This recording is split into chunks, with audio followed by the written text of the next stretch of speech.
ГБУ ЦМУ получил в 2019 году из бюджета 70 миллионов рублей непосредственно на проведение консультаций. Где проводятся такие консультации, как их получить, оказалось выяснить не так-то просто. Там вам дадут самый дешевый гроб, не обидеть ткани, просто какой-нибудь козырь, какую-нибудь машину.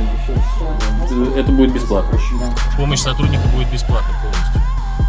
Да, абсолютно бесплатно. Минимальная стоимость помощи вашего сотрудника? То, что он будет собирать все документы и помогать провожать вас в морге, 5000 рублей. 5000. Лучше, мне кажется, воспользоваться, чтобы вам вот этих очередей не стоять и ждать. Ну, конечно. Судя по фотоотчетам, подобные консультации просто фикция. Вопрос: зачем платить больше? Почему вы передаете мемориальных услуг третьим лицам, передаете информацию? Я третьим лицам информацию не передаю, я по распоряжению обязана По оповестить какому распоряжению? мемориальных услуг. По Ожидайте, какому пожалуйста, распоряжению? скорую полицию. По какому распоряжению? Разве это не монополия? Почему жители Московской области должны платить 70 миллионов рублей фактически сотрудникам отдела продаж?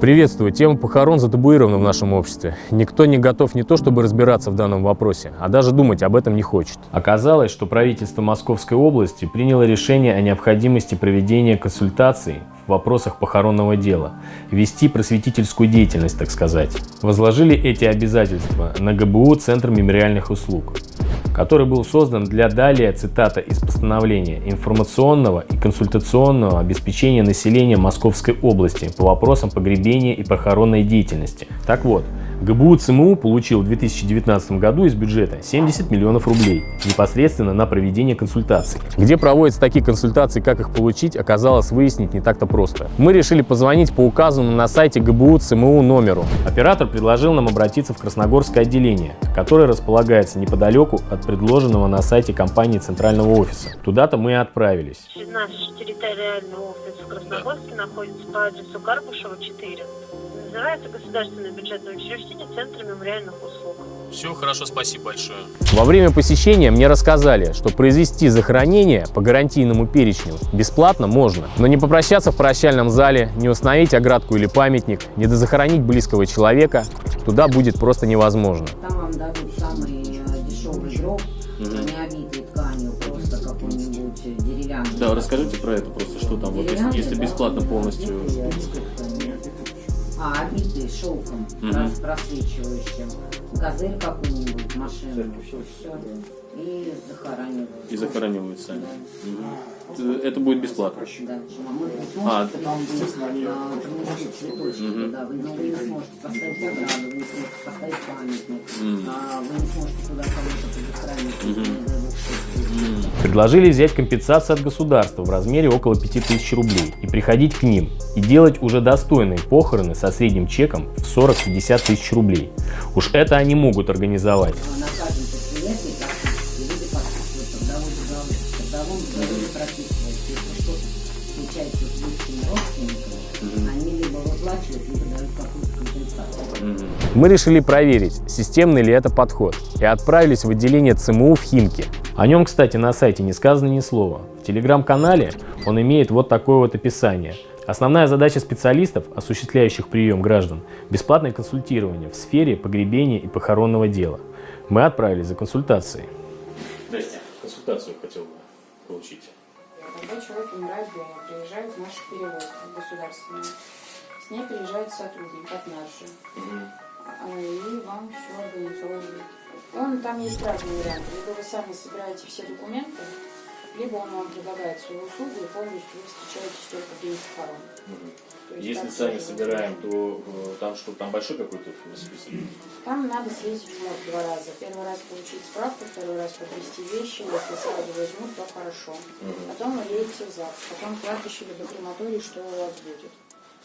Это не особо дорого стоит, лучше, мне кажется, воспользоваться, чтобы вам вот этих очередей не стоять и не ждать. Ну, конечно. Минимальная стоимость помощи вашего сотрудника? То, что он будет собирать все документы и помогать провожать вас в морге, 5000 рублей. 5000 рублей. 5000 это входит в услугу агента. Если он все за вас сделает, и в день похорон вас провожает эскорта. Да.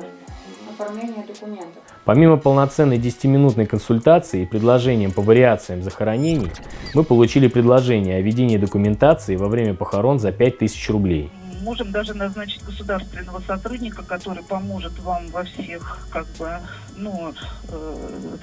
собрать весь необходимый пакет документов. Он будет, вызов нашего сотрудника бесплатный, поможет полностью при оформлении захоронения или кремации, то, что вы уже выберете. То есть помощь сотрудника будет бесплатна полностью? Да, абсолютно бесплатной. То, что он будет собирать все документы и помогать провожать вас в морге, 5000 рублей. Это не особо дорого стоит, лучше, мне кажется, воспользоваться, чтобы вам вот этих очередей не стоять и ждать. Ну, конечно. Получается, что государство фактически оплачивает работу сотрудников отдела продаж одной из компаний, которая занимается ритуальной деятельностью. Уверяю вас, что вы получите идентичную информацию, если обратитесь к любому участнику этого рынка. Для того, чтобы доказать это, мы отправились в соседнее отделение муниципального казенного учреждения, которое не получает субсидии в размере 70 миллионов в год. Если произвести бесплатное захоронение? Вы имеете в виду сейчас гарантированный перечень услуг? Гарантированный перечень услуг, совершенно. Могу сказать единственное, что да, у нас есть определенное количество процедур, но у многих ошибочное вообще мнение, что, в общем, это очень-очень-очень бюджетная эпоха. То есть, получается, второй вариант, можно отказаться, можно получить как бы компенсацию, да? Часть своих средств я... либо вы берете сами документы, получаете компенсацию, по-моему, в районе 4000 компенсация, и производите захоронение сами, да, либо... компенсация меньше, чем сумма. Да, государство доплачивает еще. Сотрудники МКУ дали нам ту же слово в слово информацию. Вопрос: зачем платить больше? В социальных сетях ЦМУ возможно найти информацию о проводимых консультациях на территории подмосковных МФЦ. Информацию выкладывают постфактум. Когда будут следующие консультации, не сообщается. И даже операторы колл-центра об этом не знают. Судя по фотоотчетам, подобные консультации просто фикция. Как человек, оказавшийся в МФЦ, по конкретному вопросу решит получить подобную консультацию, неясно. А заранее спланировать такой поход получается нельзя. А теперь рассмотрим еще один факт. Все звонки на 112 по Московской области о смерти людей передаются в ГБУ ЦМУ официально. Здравствуйте, служба 112, Красногорский оператор Рождественск. Слушаю вас, скажите, что у вас произошло? Да, здравствуйте, можно будет вызвать скорую помощь для констатации смерти? Скорая вызвана. Полиция информацию передается в Центр мемориальных услуг. Да, просьба, в Центр мемориальных услуг не нужно звонить. Я обязана передать в Центр мемориальных услуг, который бесплатный. Для чего? Для чего? Полиция тоже вызов приняла. Для чего вы передаете Центр мемориальных услуг третьим лицам передаете информацию? Я третьим лицам информацию не передаю, я по своему распоряжению обязана оповестить Центр мемориальных услуг. По какому распоряжению? Полицию. По какому распоряжению? После звонка диспетчеру 112 вы общаетесь с оператором ЦМУ, который расскажет вам, что делать, и что к вам приедет сотрудник ЦМУ. Только ему, полиции и скорой помощи вы можете открыть дверь. Сотрудники полиции вам вызовут службу перевозки. И будьте, пожалуйста, бдительны, посторонних в дом не пускайте. Все сотрудники должны быть одеты по форме и предоставить вам удостоверение. Будет направлен сотрудник от Центра мемориальных услуг. Он бесплатный. Вот его задача – проконтролировать, как это работают службы, сопроводить Наталью Сергеевну в морг, и далее он вас сориентирует, к какому времени завтра вам приехать в морг для получения медицинского свидетельства. Повторюсь, опять-таки, будьте, пожалуйста, бдительны, посторонних. Спасибо. Разве это не монополия? Идет ли здесь речь о декриминализации? Удалось ли избавиться от сторонних звонков агентов? Нет. Звонки поступают точно так же. Их сливают в одном из звеньев после звонка 112. Зачем все это? Почему жители Московской области должны платить 70 миллионов рублей фактически сотрудникам отдела продаж? Сегодня удалось раскрыть еще одну из сторон серых схем ритуального бизнеса. До встречи в следующих выпусках.